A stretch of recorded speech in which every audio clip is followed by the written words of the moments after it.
Good morning, everyone. Good morning. Thank you all for having me. I'm very excited to talk to you. I get to speak with high schools maybe 3 or 4 times a year, and I always have very interesting conversations. Seems that you know a lot more about technology than some of the older generations would like to. And so what I'm here today to talk to you about is the risks involved with some of the tools you're using, and also because of your age and your tech literacy and the things that you're going to do in the future, how you can help make it better. I'm going to start with a little bit of an introduction to myself, beyond that great introduction there. I'm going to give a little more detail on my background, where I came from, and help you understand how I built my career, because I know you're all trying to figure out your life path. And then I'm going to talk to you a little bit about what's going on today, how do you understand it, and how does it actually impact your life? Because so much of this, I know you're probably told by your parents how to manage your cell phone or the things on your phones. I know that school's implementing policies, and whether you know it or not, the government's also going to start to make legal changes to protect things that you may not like, but is probably better for you. So I'm going to go through some of that stuff, and then I'm going to, like I said, talk through how do we make a better future, and what is your role in that future. So, to kick off, my background, I'm actually from Nebraska. And surprises a lot of people, because Nebraska, if you don't know, is mostly farmland. I come from the middle of nowhere. And when I grew up, everybody thought I was an alien, the things I spoke about. I was talking about algorithms and computers and all this math 15 years ago in Nebraska, which is generally 10 or 15 years behind itself. I moved out of the state as soon as I could. I moved to Colorado, tried to build a career. Quickly found out that actually where I needed to be was out in California. And I built a career from data science to then engineering and then UX design, as was mentioned here. The reason I did that was because, the data science side of my life was really in college. I went to school to become a behavioral scientist. I almost went to school for a PhD in behavioral economics, but then realized after a few years of doing graduate level research, I just don't really want to sit and do the math in a research setting anymore. I want to take this out. I want to do applied work, and I want to put it into products and services that can impact the world and change things. So I learned how to code, because that was the time period, you're talking 2009, 2010 area, where there's an app for that was everywhere.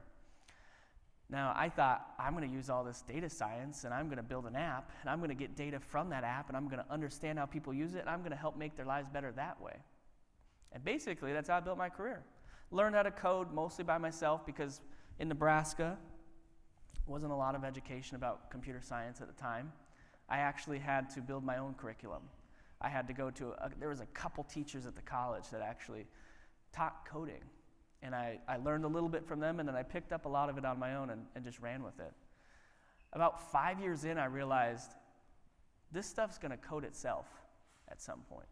I'm not technical enough, nor did I really want to be, to code that big future AI machine learning that's going to end up coding the code that we're now seeing today, things like ChatGPT and other generative artificial intelligence tools. So then I moved into design, because I thought, and I still believe to this day, what we're going to enter is a world not where I have to code every single line of code, but actually where I'm going to be able to just take information and move it from place to place. I need to know how to move that information, how things connect, and how to display it on a screen to make it usable and engaging for people. And that's what brought me to UX design, and ultimately more of a what would be called an information architecture position. The reason I built my career so quickly is because I could span all those departments. There are people who work and are just solely engineers, very talented, highly qualified, but are incapable of understanding business, incapable of speaking to the design team who has to design the product, so that makes it hard to transition in between. There are designers, also similarly very qualified, but maybe went to school for a master's in fine arts and are incapable of speaking to the engineers. And so they build all these things that are really pretty and would be amazing if they could be brought to life, but technically are not feasible. And so what ends up happening when you build a career the way I did, although very general, I was capable of spanning all of these fields and connecting the dots. And that's what allowed me to grow my career so quickly. And at 26 years old, I was a senior consultant working embedded at Google. I was managing projects that were worth billions of dollars a year. I was once told if I messed up the sign-up button on one of the projects that it would cost the company $20 million a month if I messed up by 0.05%. That's pressure. What you learn at Google is not necessarily creativity, but actually how to impact the world. I built systems that were scaled to billions of people. That means you have to learn how it's going to look in other languages. You're going to have to learn different laws from different countries. You have to understand how people read and think and process information so that when they engage with a platform, it works for them. It's not about making things pretty. It's about making things functional. You also have to learn business. If I can give you one tip, it is that over the course of your life, no matter what you choose to do, you should also learn business. Because if you can't learn business enough to take your ideas to your boss and say, hey, this thing that I want to do, this is how it's going to impact the company, not only, let's say from an ethos perspective, get people excited, but also financially. If you can't help them move that budget, if you can't say, here's how much we're spending and here's how much it's going to return value, it's going to be hard for you to make any change inside companies. So whatever you do, make sure you learn business. The reason I left, as mentioned, is because I had concerns with the way that our privacy is being treated as a society. It's not Google alone. It's all these companies that are operating today on the internet, or let's say 95+% of them. Now, I don't think that's malicious either. You've probably read plenty of headlines where people are saying that all this is to attack you, it's to spy on you, it's to hurt you. I don't believe that's true. I believe what has happened is that we've entered a world where these companies grew faster than they were prepared for. Can you imagine going from $0 in value to more than $100 billion in value within 15 years? There are companies that can't even reach $500,000 in value in 15 years. So what they did is they adapted as fast as they could. They filled seats to keep the company alive, and as they employed people, people filled the roles that needed to be filled, but maybe were not as properly trained as they could be. A simple example, me as a UX designer who actually had a data science background was put into a position where I was doing psychological research to understand how people use tools, right? Now, I was qualified to do that, but there are a lot of designers who, like I had mentioned, maybe went to school for a master's in fine arts, very talented, but don't know how to ask questions properly so that they don't lead into questions or answers that they need to get, who think through the ethics of the methodologies and the way that the research is set up. It's not their fault, it's just that they weren't trained. But what happens when you have a multi-billion-dollar company who has employees who are asking questions in ways that reinforce the monopoly is you create dangers. And those dangers very quickly cascade across society. And that's what I spoke out about. I left. I sold everything I owned. I broke my lease in San Francisco, and I got my two-door coupe, and I took off. I went anywhere that people would have me. I wasn't totally crazy. I did have a pretty good following on social media. I built my name because of my skill set. People followed me to learn how to design and how to code and how to do it all at once. So I was able to get speaking gigs, but I did it very grassroots. I was scared. That's why I did that. I was scared. And people have asked, were you scared of them coming to kill you or something? Because that's what everybody wants to know. And no, that's not the answer. I don't think that Google has a big hit mafia. But what Google does have is very highly qualified lawyers. If you say the wrong thing the wrong way, they'll sue you till you wish you were dead. And that's what I wanted to avoid. So I took it very cautiously. I worked with lawyers for a couple years to figure out how I talk about these things, how I speak about it publicly without breaking any of the gray lines I worked on, because I was working on projects that, like I said, were worth billions of dollars. And it was scary. I was told many times that I need to go home to my parents' basement, put on my tinfoil hat, and just go away, because people didn't believe what I was saying. I thought potentially I had ended my career with this decision. And at one point, as I was traveling the globe, I literally was in my parents' basement to get this stuff working. I was on the road probably 8 months out of the year, but when I wasn't, I was there. And I can't tell you how excruciating it is to go from a position in one of the most successful companies in the world that everybody wants to work for, to then going into your parents' basement back home with the belief that what you're doing is right, but no one else understands the words coming out of your mouth. So that's what I did, and that's how I built my career. It's taken a lot of risk, but I also have never given up, because over the last 6-7 years of doing this, I've seen so much change around the world I can't even describe to you. I had written my book. I was featured in The Social Dilemma, which was spoken about, and that movie changed my life. That movie put me on a place where I went from being scared of what I was saying to saying, this is what needs to be said. Because what happened when that movie launched, I couldn't believe. I actually didn't get to see that movie for 2 years while they were producing it. They invited me to Sundance, and I purely went to Sundance to see if I needed to get a lawyer to protect myself. When I saw it, I was like, this is going to be a hit. September 2020, it launched, and we became the most watched documentary in the history of the world over the next month. We were number one in every single developed nation across the world for a month straight. I don't know how much you all remember all the films and shows that were popping up during the pandemic, but any of those shows, Netflix had told us, maybe they stay on number one for 3 or 4 days, maybe a week. Nothing had ever hit their algorithm to where it hit for a month across the world. We've now seen more than 1 billion people watch that film. That's the craziest thing I could ever expect. It changed my life, like I said. Gave me the comfort to believe people want this. People want change. They don't know how to talk about it. But what that movie did was it validated that the world is ready for this conversation. So what I'm going to do right now is I'm going to walk you through some of the details that weren't spoken about in the film, because sometimes too technical, We really had to focus on how do we make this film something that everybody can connect with and understand, rather than the details. But I know some of you are pursuing technical careers, and I know even if you're not, you're of a generation that knows more about tech than the majority of the world. So, let me see if I can get this back up on the screen. There we go. I want to ask first, how many of you, raise a hand, in the last 5 years, believe that at one point you've been listened to by Google or Facebook or any other app? Very few of you didn't raise your hand. That's what I expected. Have you considered, though, that actually they don't need to listen to you? They just know you that well?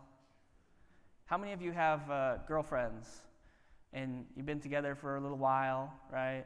Now, you probably can guess what your girlfriend wants for dinner. You probably can guess where she wants to go for a movie, something like that. Your algorithm's pretty good. You might have only been together for a year or two. Google's algorithm's been working for 20 plus years, and they have access to nearly every single detail of your life. They don't need to guess. They know. And if they don't have access to that information, they'll get it somewhere else. They don't need to listen to you. So I'm going to explain to you how that works. Okay? We're all familiar with cameras in your school, at stores, on the street, whatever it may be. This is surveillance that you know about and that you're familiar with and you understand. Okay? Maybe you've already started to think about the fact that when you check into the subway, this is also tracking you, right? This knows where you are and knows where you're going. There's a bunch of other things we could talk about, but every time you tap your phone, whether it's at the MTA, well, I guess New York MTA, sorry, subway, or it's at a store, it doesn't matter. When you tap your phone, they know where you are because you made a payment there, right? You made a check-in, whatever it may be. Probably you haven't thought about the fact of the world is evolving into interactive screens and displays, and while you might have walked by what looked like a movie poster and stood there for 10 seconds to look at it and read it, it actually knew that you were standing in front of it. And based on the signals that were radiating from your phone, it could tell about how tall you were. It can guess your age based on a bunch of different things. And, oh, by the way, since you stood there for 30 seconds, we're going to send you an ad about it because maybe you're interested. Probably haven't thought about all the Kindles and different digital books that you're reading that are tracking what page you're on, how fast you read, the types of things you're interested in, what you bookmark, what you highlight, all these different things. Thought about the fact that your thermostat knows when you leave for school, when your parents leave for work, when you wake up in the morning, when you go to bed based on how temperature changes. Your Roomba, the automatic robots that vacuum your home that can actually measure square footage of the rooms and track things based on the amount of motion that they're having. They don't need to literally measure. It's based on GPS dots, basically, right? And it's short form that will go through, and as it knows, I started at this point in the room, and I went to this point in the room, and the distance was this amount. It starts to measure. Some of these nowadays even have cameras, and it's been found that they've taken pictures that have been leaked of people that are in their private homes. But even if you don't have a room, but your Wi-Fi can map your home. Did you know that? You can get, from all the radiation of your Wi-Fi, can come out and actually map the rooms. So whether you want it or not, surveillance is in your life, and it's everywhere. And it's in a bunch of little details you never even thought about. Okay? So while you think it might be Google, what it is Google and everybody else, right? Everybody else. And everybody shares data, and that's legal. You consented to it. Consented to it a long time ago, and you didn't even know it. Now that's Google, but I'm going to bring up another example, California DMV. Okay, I run a CEO of a company called DataGrade. I'll talk about that a little bit in a second. But we ran an analysis of the California DMV and what is on their network traffic and who else they share data with, as much as we could find out. If you read news, what you'd find out is that the DMV in California made $50 million, selling people's personal information. Now you're like, well, it's California. There's a bunch of tech companies in California. That's what California does. But actually, found the same for Florida, South and North Carolina. And if you look it up, basically every DMV in the country is doing this. Didn't you expect the DMV to keep your information private because it's a government agency? It's service to the people. You get your license there. You give them your social security number, a bunch of other private information that you'd like them to keep secret. But now they're selling it out to vendors to help change things like your insurance or understand how people are purchasing cars and how their behavior is going, right? That's part of business, part of life. Now, I bring this up not to scare you, but to help you understand what's really happening here and to let you know that it's not just Google, it's not just the DMV. Every company in the world is digitizing, and especially since COVID, it's only happening faster. Every product that you're purchasing is getting connected to the internet, and everything connected to the internet is sending data somewhere, okay? I call these invisible threads. Data is what connects us in the world today. Sharing of data is both what makes the internet valuable and terrifying. So we don't want to enter a world where we can't share data, because that would be terrible. That would make it so that your lives are burdened and you're put back into the 1990s, right? We need this, but we also need to protect it. So now what I'm going to do, after pulling that out, is I'm going to walk you through some examples of just not, okay, Google looks at you, sends you an ad, but what does this actually mean? Because the biggest thing that I hear when I'm talking about this is people say, oh, I'm just going to get another ad. I don't mind ads, and honestly, I don't mind ads either. They don't hurt me. Ads also are sometimes very helpful. They help me remember things that I forgot about, or they help me find things that I never knew I wanted. They're actually pretty valuable. But let me show you some things. I have about, 6-7 stories, news stories to walk you through and help you understand how data is changing your life in ways that you may not realize yet. And then after this, I'm going to end with, how is this going to change? Why is it going to change? And what can you do to make this better, okay? So let's walk through a few fun things. Okay, Google Maps. There was a guy one day decided he's going to create a traffic jam with Google Maps. He got like a bunch of, I don't know what it was. I think it was like 90 phones or something. Put them into a wagon and dragged them around the city and created a traffic jam on Google. AI is not that smart, is it? It just knows there's a bunch of data here. And now there's a big red dot on the road because this guy was dragging a wagon around. Okay? How about this guy? Y'all probably seen this. Elon Musk jet tracker. It's kind of funny. Elon didn't like it. Tried to pay the kid off. Kid said, no, I'm not doing that. I'm going to keep doing this, and people love it. Because putting the surveillance on the powerful. Part of the reason change is going to happen is because now the powerful people in the world are getting surveilled, and they don't like it. They're the ones who make the laws, too. Things are going to start changing because they're getting scared. This is part of it. How about this one, too? Tracking Nancy Pelosi's stock purchases. Now, for those of you who are into trading, this is maybe a contentious thing, right? There's a lot of talk about banning politicians from being able to trade. But actually, I have a friend who runs an app called Autopilot, and what they do is they monitor the senators' trading behavior, and they've helped people make a lot of money by just matching the stock trading. There's a lot of good things that come from data. I want you to understand that. I don't want you to walk away thinking we need to run away from the internet, put all this stuff down. A lot of good things have happened. A lot of good things will continue to happen. We want to keep this alive. But now let me show you a few things that are scary. Okay? New York City's school algorithm has segregated schools because of the way they make decisions and allow kids into schools, private schools. The algorithms they're using to select who can enter into the school, and who cannot. That's a problem. That's high school. Imagine your colleges you're going to go to. You think they're not using algorithms nowadays to help sort through applications? Now, there's a big reason why human relationships make such a big difference in today still too, right? Human relationships have always mattered and will continue to matter. But you also better believe there's algorithms everywhere, in your schools, in your hiring, everywhere, okay? Also, Wisconsin, right? So I brought up New York because New York's a little more tech savvy, but Wisconsin is a place where you think similar to Nebraska. They're not doing that, but they are, okay? Again, it's everywhere. This one's a little bit more serious. This one was very scary for a lot of people. We had Roe v. Wade turnover, and I know I'm in a room full of guys, so I want you to think about this because it's not going to affect you right now, but if you have a girlfriend at some point, you get pregnant, these laws are changing. There was a company in Denver that was literally selling location data and tracking of search behavior to see whether women were ever interested or going to abortion clinics. And then they were self-policing these decisions. Now, whatever your choice in life is, it's your choice. But just to understand, this is where we're headed as a police state if we don't control the surveillance and respect people's privacy. You had other systems in place that can predict job hopping. Now, this was whispered in Google all the time. None of us really could validate it.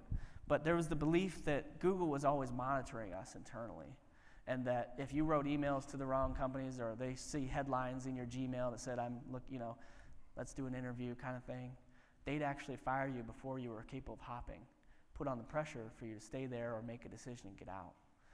Now, ever since the pandemic, we've had more surveillance in workplaces and on machines because we all work remotely than ever before. It's called bossware. This is a big thing, and companies are forcing this on you. The analogy I give is similar to the early 1900s when people were quite literally locked into factories. I don't know how much the history has gotten into that for you guys, or you remember that in your history classes, but we had a lot of abuse of laborers in the early parts of our Industrial Revolution. And it was all based on them physically being present. Because we lived in a world, an industrial era, where it was all about how much could you lift, how much could you carry, how fast could you sew, all these physical things. Now, with the information era, we're living in an era of our brains. It's not about locking us into our homes, it's about locking us to our computers through surveillance. I don't know where that one went. I'll walk through a few that I can just see here and I'll speak about, okay? Amazon's algorithm. Have you ever thought about the fact that those prices on Amazon change all the time? And they do it based on where you live, what you've purchased before, things that you search for online. They determine what you might be willing to pay. And it's been validated through research and court cases to fight it, that Amazon is operating under a discriminatory pricing model where they charge you different prices based on what they believe you're willing to pay. And they do it automatically. So how much should toilet paper cost? Only Amazon knows, right? Now, next one here, my wife is from China. You may have heard a bunch of surveillance in China is happening, and I'm not here to talk poorly about China, but to tell you actually they're very far ahead in terms of technology and the surveillance state.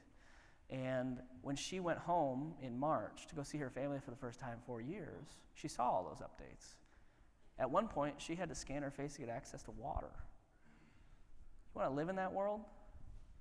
That's where we're headed if things don't get controlled. Street lights are now policed. They have cameras on them and sensors that are tracking things. Google tracked the guy riding his bike. And because he was in that location and the police said, hey, there was a crime here, I'm going to go to Google, subpoena Google for everyone who was in the area. That's what they do nowadays. They go to Google Maps and ask, give me all your location data, who was there. And this guy matched the profile. He was arrested. Now that's burglarizing a home. That's bad, but it's not as bad as murder.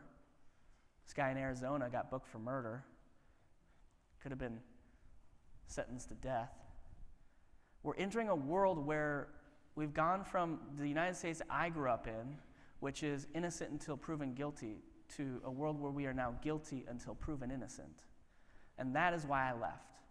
I don't believe that's the United States I want to live in. I don't believe that's the United States that we deserve to live in. And I don't believe that is a proper democracy. Oh, there's one more. This was really bad, but we gave away a location of an army base because of a Fitbit tracker. So why will it change? Now, you're probably sitting here going, oh my God, I actually never thought data could be used that way or is being used that way, right? Not even could, but is. Okay. Now, these are just a small sample of stories that I've seen over the last decade or so worth of work. Let me explain, though, why it's changing and why it will. Okay? Number one is financial impact. So, 2018, the European Union came out with what's called the General Data Protection Regulation, the GDPR. It was the first nation-level privacy law. That law changed the way tech companies operate because it worked internationally. Any company that was processing the data of a European resident had to comply with this law, which said a bunch of different ways on how you can use data, what rights people have, how they need to be protected, all these things. Now, has it created a revolution? Not quite, but it's created a cascading change. Since 2018, in the United States in 2018, we had two privacy laws. We had California, and then we have sectoral laws as well. Okay? As of today, we have more than 30 states that either have laws in place for privacy or have them in court right now trying to get approved. This is something that's changing very rapidly. Like I said, it's been understood now what's happening, and we need to see change, and it's happening. And here's what it looks like. I'm going to tell you, from a financial perspective, how does this impact companies? You see that little green dot there? I designed this to be to scale. That little green dot right here represents the volume of the amount of fines that happened through the GDPR in Europe in 2018. It was about $500,000. You're talking about companies that are making 40, 50, $100 billion a year. That's nothing to them. Within 4 years now, in 2022, that number from 2018 to 2022, that's become $3 billion. So that's still very small relative to the size of these companies and their revenues, but that's how quickly this is changing. That scale there is how much you can see. It's on pace to be tens of millions of dollars within the next few years. So why is that? That's because now you're all aware, right? Now you're all like, oh crap, I need to make change, we need to do something. The world's been doing that. Constituents are scared. They're going to their representatives and they're saying, change this. I don't know how, I don't know what you need to do, but you need to change this. And they're doing it. And on top of that, these countries are seeing that it's a great way for them to make revenue. When the government fines companies, that is revenue for the government to operate, and that's what they're seeing. So it's two-sided. And because of those two things, the constituents want it and it makes the government money, it's happening very rapidly. Reputational impact. How many of y'all remember or heard of the Cambridge Analytica scandal with Facebook? Right? It came out, there was election integrity issues, all this stuff. Now, when you read about that in the papers or you saw it on TV, it probably said it was a hack. Cambridge Analytica hacked Facebook. I'm going to tell you the truth, which is that they didn't hack Facebook. What happened was totally legal until a very end step. But what happened was Facebook set up their system so that you could create an app and get data from the people that interacted with your app.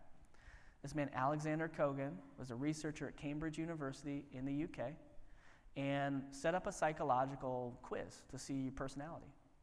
He got data from hundreds of thousands of people who took that quiz, and because of the way Google had their settings set up at the time, he got access to all their friends' information as well. So even if the friends didn't take the quiz, He got their information because that's what you consented to, and that's how Facebook was built. So the acquisition of that data, that information, was all legal. He then ran research studies and took that data and at one point sold it to Cambridge Analytica for business purposes. That part was illegal. But it was not a hack, and it was not a breach by Facebook. It was a breach of privacy and ethics. That's it. Nothing was actually legal. Cambridge Analytica got shut down because the world thought what they did was wrong, and the law pursued them. Okay? When I talk to businesses, this is why I say, right now you might be looking at your first parties that you share data with, but you need to be considering the whole ecosystem beyond that. Who does that person share data with? How do they share data? What do they have access? All those things. This is what I'm teaching companies. And as you grow into this and you're starting to build apps, and I know there's a drone program on campus, I believe is what I was told, consider what you're building, because you also need to start looking into some of this stuff, thinking about it as you build. You will be the developers of the future. You will quite literally create the future, and you have an opportunity to shape it differently. Lastly is consumer trust. Now, after y'all have seen this, you probably are like, wow, I need to pull back a little bit. I need to maybe rethink what I'm putting online, and I hope that's true. But I also don't want you to be scared because of all these things I'm bringing up. Consumer trust, though, is getting lost, and for companies, that's really bad. Okay, we're seeing things like there's these scarves and different textiles that are being designed so that cameras actually can't track you. It sends a reflection. It makes it so they can't see your face. They can't actually see the details of your body. They maybe be able to see an outline. But we're making textiles because why? We're humans. And when we get trapped, we become animals. And when we're animals, we figure out a way out. Okay, so one thing I want you to leave with is I don't believe the future is going to be a surveillance state. I believe we as a United States and probably also Europe mostly are going to create major change and protect privacy. But I want to show you some things people are already doing, and this is part of it. Now, not everybody's going to adopt this, and I get that, but I'm going to tell you something really simple you can do that I do all the time. When I sign up for a service, my name is George Costanza. You guys probably don't know who this is, but your teachers do. And my address is 1600 Pennsylvania Avenue, right? Because guess what? That form field just needs a name and an address and an email address. It doesn't need to know your name and your address and your email address. You ever thought of that? System can't validate anything. They just need that address. And then they use that information for all of their analysis. Well, privacy is being built into tools nowadays. Apple, for example, which claims to be a privacy company, I'll explain that in a second, has already started to build in some of this stuff where you can mask your email.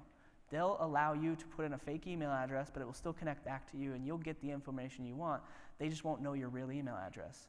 So what happens when they buy company data from this company and that company and that company, and your email address is different? It's harder to put you together and make one profile, right? That's a short summary of it, but it's kind of how it works. And as Apple progresses, you can be guaranteed they're only going to add more, because Apple is now selling that they are a privacy company. I will say be careful. Apple in the last 3 years has seen a 10x increase in their advertising revenues, because what they are is Google's a data company, Apple is a hardware company. At this point in history, every company can make hardware. So Google wins because they have better data and better performing applications. Apple needs data in order to compete. So they said, we sell privacy. Everybody wants to move over and give us their data because they trust us, and then they're using it for their own purposes. Just keep that in mind. But anyway, they are building tools, and this will help out. There's also VPNs and a bunch of services that can block your IP address and other details about how you're using the internet. So I say this because what happens to a company if their data is not accurate? Their data is worthless. That's what happens. We all have this fear that Google's going to be around forever, they're unstoppable, Facebook's unstoppable, all this stuff. The reality is, if they have stale data, if they don't get updated information regularly, let's say 3 to 5 years down the road, all their stuff becomes inaccurate, the value of that all those companies is going to plummet. If people stop using their platform, if people stop giving them real information, they will eventually disappear. And I believe we're entering a world where we're headed towards more of what a lot of people are calling a trust economy. Basically, if I trust you, I'm going to give you my information, right? Just like my grandparents, probably your grandparents too, I guess, grew up in the Great Depression and hid their money under their beds because they didn't trust the banks, I think we're going to have a whole generation, let's say my age, maybe 45 and below, who have kids, teach them what happened to us, and said, don't do this again. I believe whether they want to be alive or not, some of these tech companies today will not be alive in 5 or 10 years because people are going to pull out. And the reality is they need us as much as we need them. So I want you to keep that in mind. What can you do? How can you make a positive impact? Okay?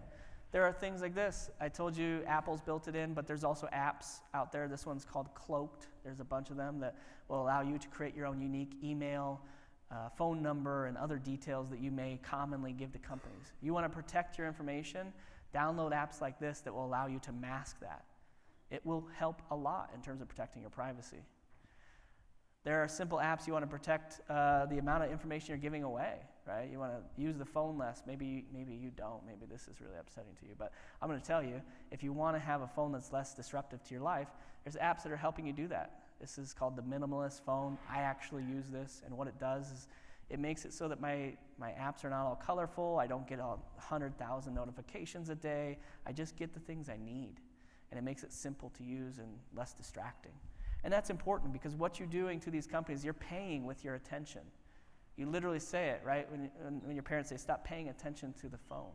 You literally say it out loud, and that's what you're doing. So apps like this can help. There's services. I use Proton Mail. There's a bunch of privacy protecting services nowadays, and they're getting a lot of funding, and they're moving forward very quickly. You can start to move over, protect your messaging, protect the documents you store online, make sure they are encrypted, make sure that the company itself is properly protected and protecting you. And this is what I'm saying. There's so many alternatives. I think what's going to happen is we're going to see a wave of innovation that comes around it, and people who have wanted to switch over for a long time but not had alternatives are now going to have that. And I believe we'll see a movement. Lastly here, an app called Signal. I use this all the time to message. Not only is it good internationally as I travel, but also it's privacy protecting. It's a nonprofit company that is built open source and allows us to have trust that they're not going to turn into a for-profit surveillance corporation. This is one thing that I really push into because I didn't mention at the beginning, but my parents are postal workers, or they were, sorry. They now run their own business. But when I was a kid, till I was maybe 16, they were postal workers. When I grew up, I was told if I open someone's mail, still true today, you open someone else's mail, that's a federal offense, it's a felony. To open someone's mail, can you believe that? These companies nowadays are opening all our mail all the time, and it's a business model for them. Why? Why don't we have that right to speak freely and privately, to interact without people surveilling us? So these are tools you can use. Now, the last thing I'm going to leave you with, though, and the most important is, number one, you can build it. Number two, as you're moving into, you're all getting more rights to vote, being active in the democracy you live in, vote on these issues. You deserve rights. A right to access the information they have on you and know how they use it. A right to delete the information that you want deleted and have it done permanently. A right to deny or fight automated decisions through algorithms. These are all things I'm telling you right now that are in other laws, and they are coming to life. Just keep it in mind. We need to ask for disclosures. Companies should have to report what data they use and why, the same way as they have to report their taxes and how the money moves. All these things are coming to life, and as you have the right to vote, you can make change. So if I can leave you with anything, is that you're still young. This is all happening, but you have a right to change it, and you will change it. Make the right decisions. Take the classes you need while you're in school.